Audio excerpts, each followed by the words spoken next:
Hello everyone, ఈ వీడియోలో నేను మీకు ఇంట్లోనే ఈజీగా అండ్ హెల్తీగా రసం పౌడర్ ఎలా చేసుకోవాలో చూపిస్తున్నాను.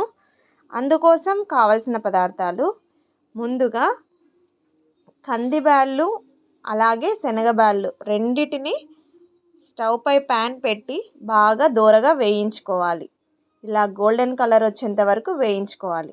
తర్వాత మిరియాలను కూడా బాగా వేయించుకోవాలి.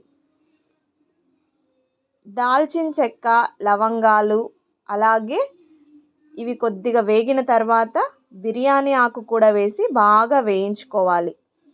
ఇవన్నీ బాగా ఘాటుగా ఉంటాయి. అలాగే వర్షాకాలం వస్తుంది కదా, హెల్త్కి కూడా చాలా మంచిది. జలుబు, దగ్గు అలాంటివి రాకుండా ఉంటాయి. అలాగే కొద్దిగా ధనియాలు తీసుకొని వేయించుకోవాలి.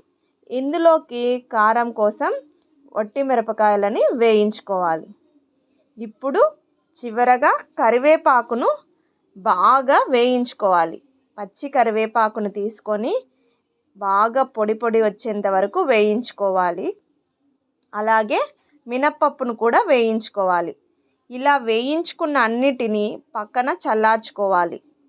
ఇవి బాగా చల్లారిన తర్వాత మిక్సీ జార్లో అన్నీ వేసి మిక్సీ పట్టుకోవాలి.